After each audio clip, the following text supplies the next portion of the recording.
The engines hadn't roared yet. The street was quiet, eerily quiet, like the world had stopped breathing for a moment. Even the wind seemed to hesitate, caught between whispers and stillness. Afternoon light spilled across the cracked asphalt, a pale gold that clung to everything, old storefronts, faded signs, and the restless shadows of telephone wires stretching long across the ground. It was the kind of silence that made your heartbeat sound too loud in your chest.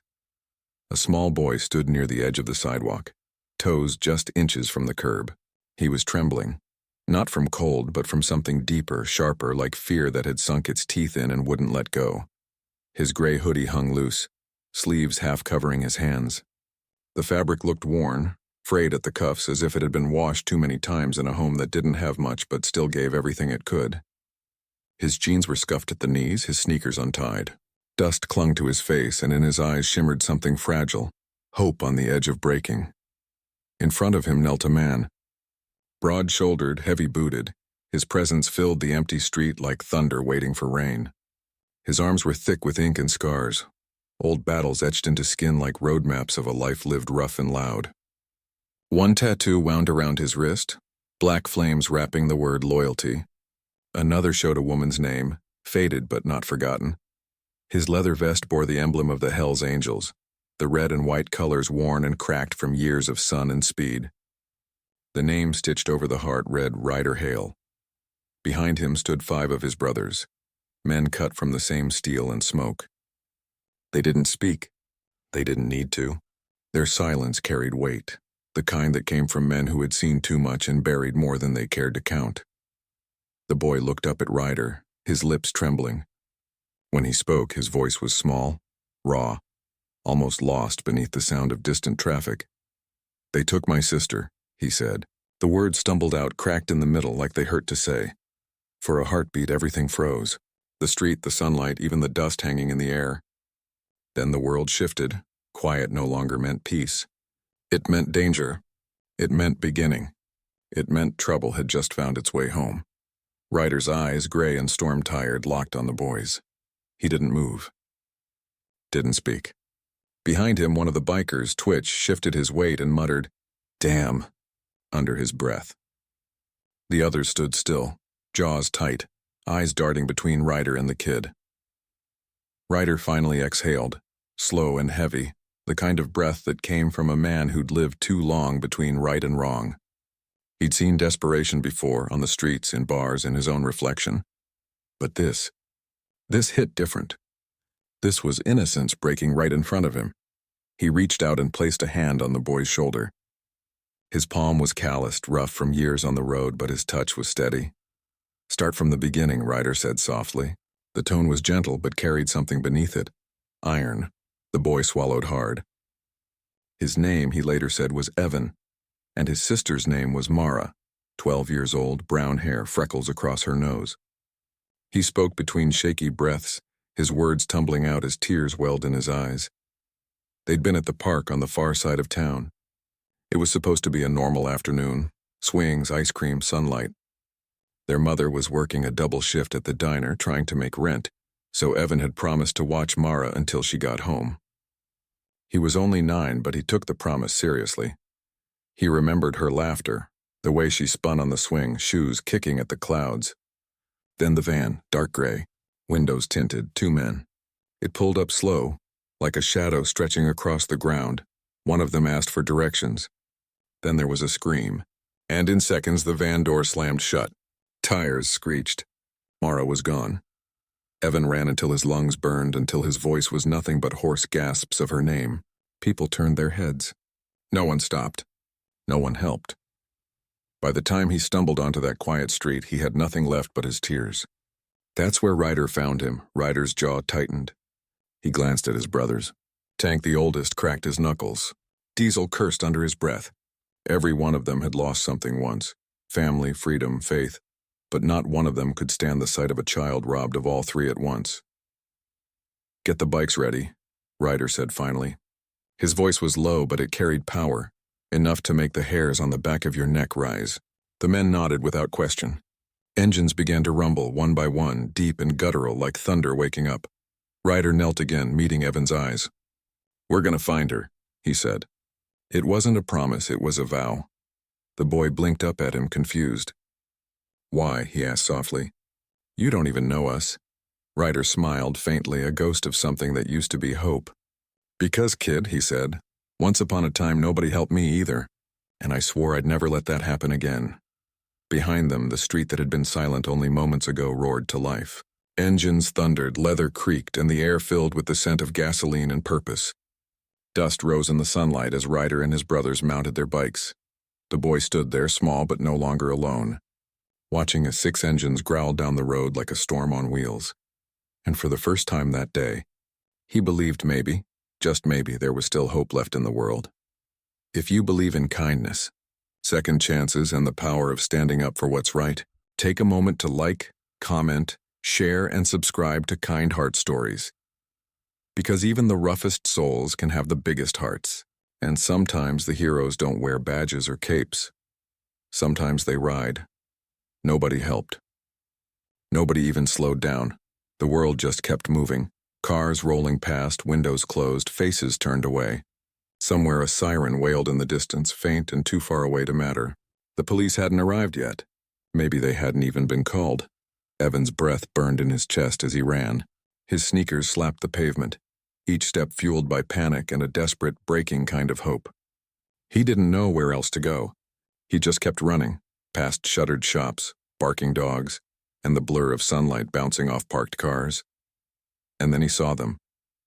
A line of motorcycles gleamed at the far end of the street. Chrome and black steel catching the afternoon light like armor. Engines off but alive in their silence, like beasts waiting to be unleashed.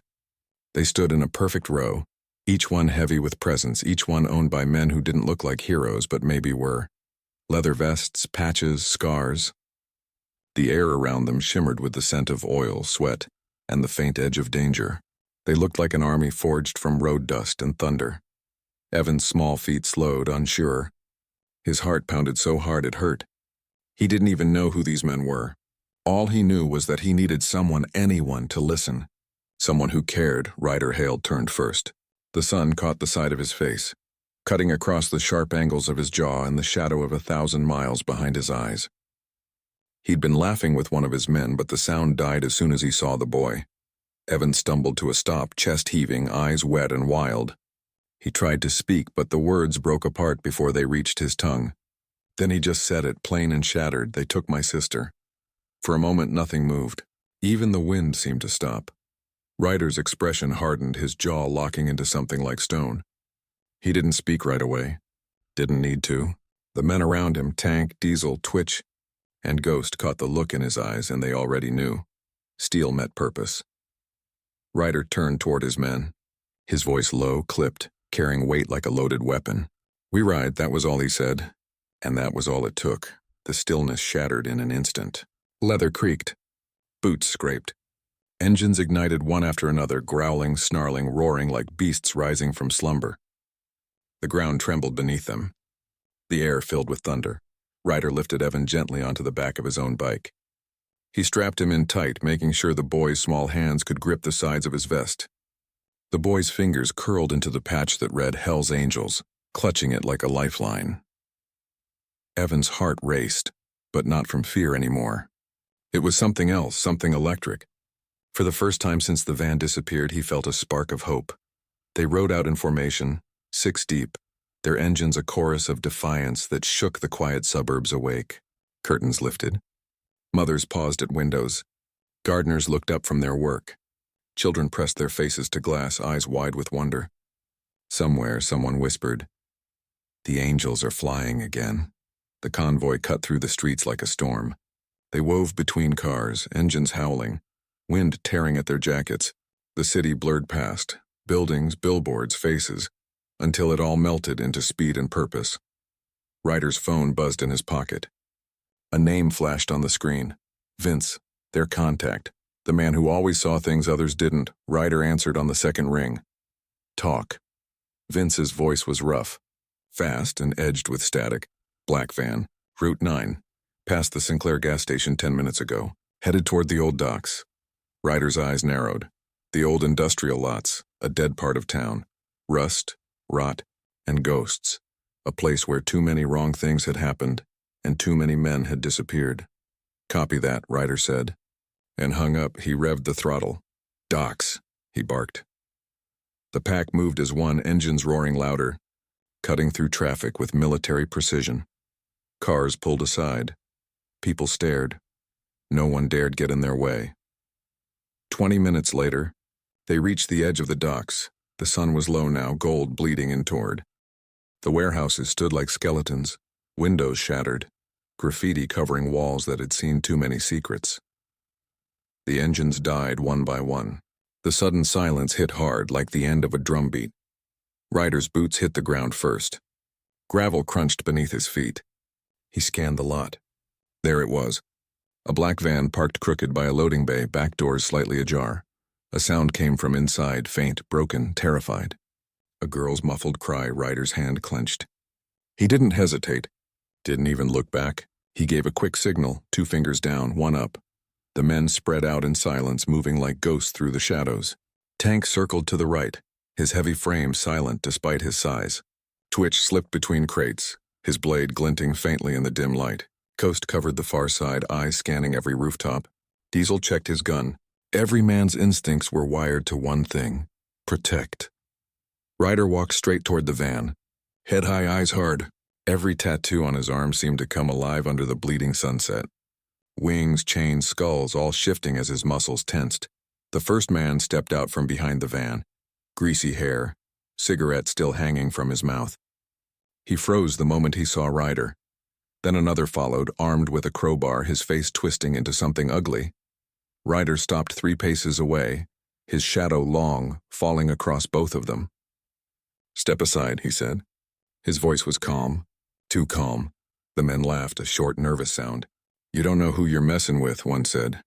Ryder's lip curved slightly, half a smile, half a warning. "Oh," he said quietly. "I think I do." And then the air changed again, thick with purpose, sharp with justice, and heavy with the promise of what came next. He wasn't used to being hunted. Men like him usually did the chasing. But now the tables had turned, and the look in Ryder Hale's eyes told him this was the end of the road. The man bolted. Boots scraping the concrete, breath heaving, arms flailing as he darted toward the shadow of a nearby warehouse. He didn't make it 3 steps before Tank came out of nowhere, shoulder checking him so hard the impact echoed off the metal walls. The man went down hard. Dust exploded around him.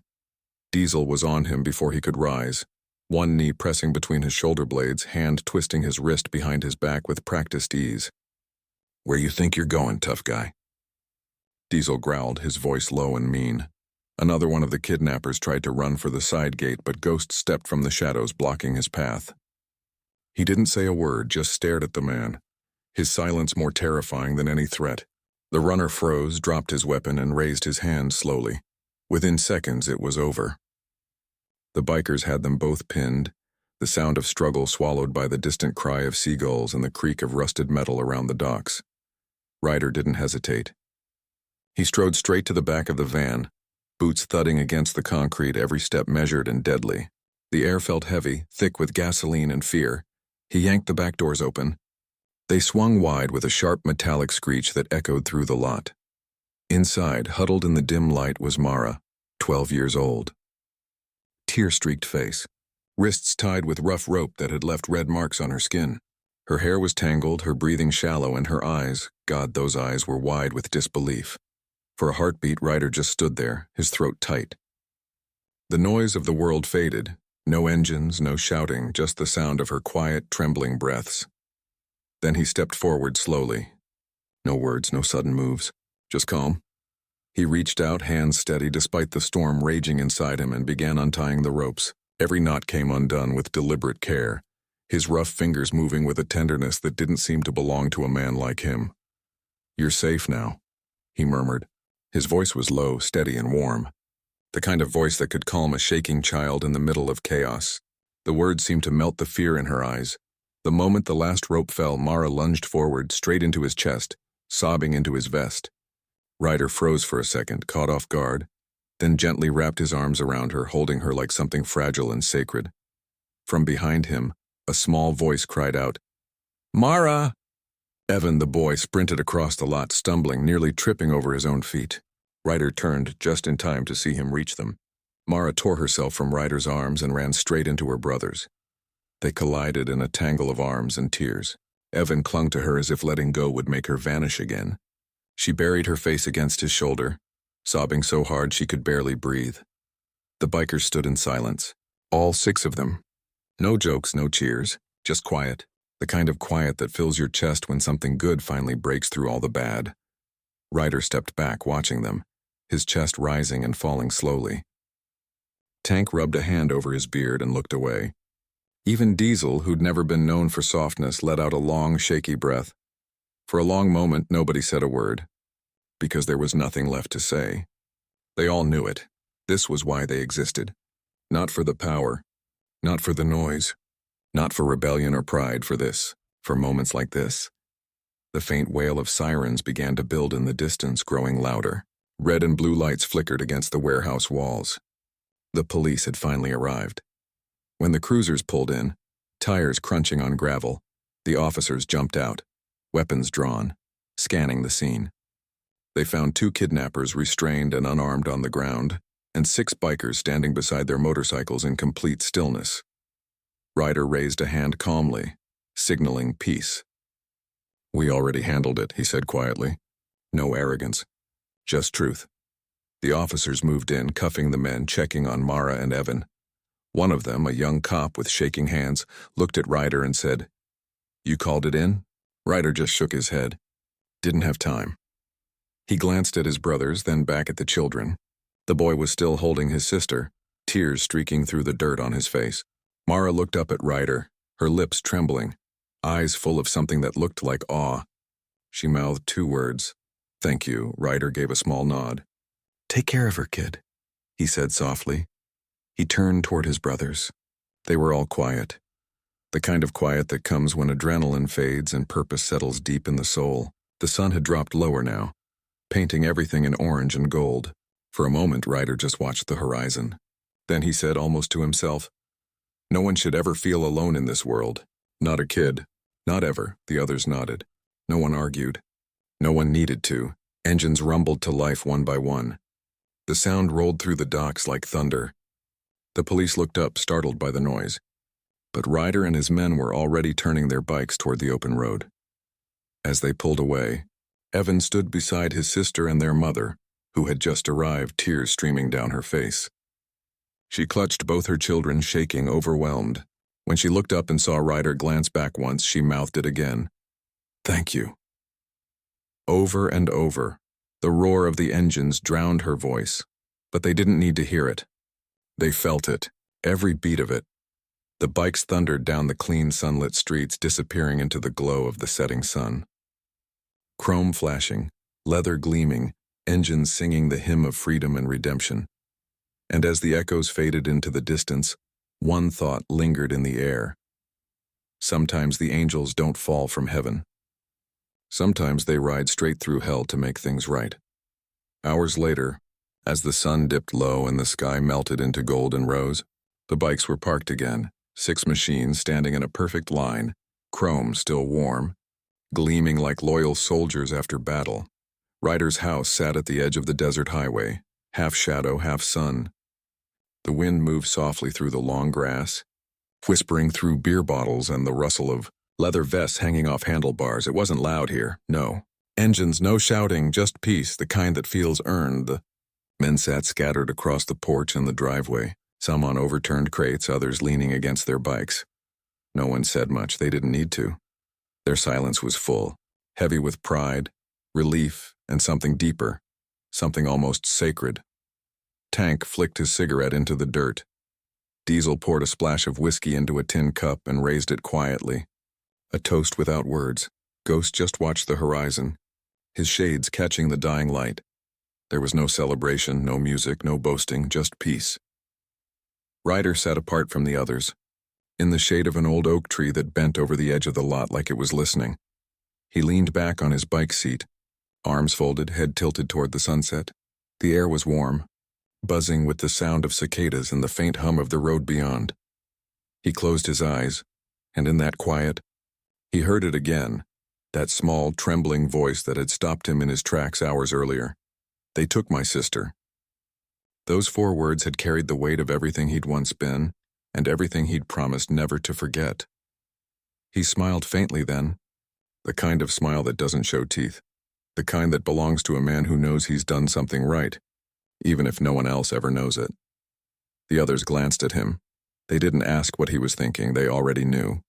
Each one of them felt it, the strange, healing power that comes after doing something good without needing to explain why. The sun sank lower, bleeding orange light across the desert road. Dust drifted lazily in the air, turning the whole world soft at the edges. Somewhere in the distance, a truck horn echoed long and low. For a while, they just sat there, watching the sky change, listening to the earth breathe. Ryder tilted his head slightly, the corners of his mouth twitching as if the ghost of a laugh had tried to escape. He thought about the boy, Evan, and the way he'd clung to his sister, refusing to let go. He thought about the mother, her eyes full of tears and gratitude. And he thought about how, for one brief afternoon, the world had made sense again. If this story moved you, if it reminded you that kindness can come from the most unexpected hearts, please take a moment to like, share, and subscribe to Kind Heart Stories. Because these moments matter. They're not about headlines or glory. They're about the quiet truth that still lives somewhere in all of us. They're proof that even in a world full of noise, humanity still speaks softly and acts boldly. Before the story ends, tell us in the comments, what would you have done if you were in Ryder's place? Would you have ridden out too? That day, the Hells Angels didn't wait for anyone to tell them what was right. They didn't wait for applause or orders or cameras. They just saw a boy standing in the middle of a quiet street, and they chose to move. They rode, not for fame, not for fear, but for a promise that needed keeping. For a whisper that cut through the silence. For a sister who needed saving. For a version of themselves they still wanted to believe in. And as the engines faded into the distance, their sound blending with the heartbeat of the setting sun, the world was reminded of something powerful, something we too often forget. Kindness doesn't always wear a halo. It doesn't always shine or speak in soft voices. Sometimes it rides through fire and asphalt, wrapped in leather, ink, and the scars of 1,000 miles. Sometimes kindness looks like a man named Ryder Hale, who heard a little boy's cry and decided that was reason enough to ride. Because in the end, it's not about angels with wings, it's about angels with engines. And sometimes the loudest hearts beat beneath the roughest hands.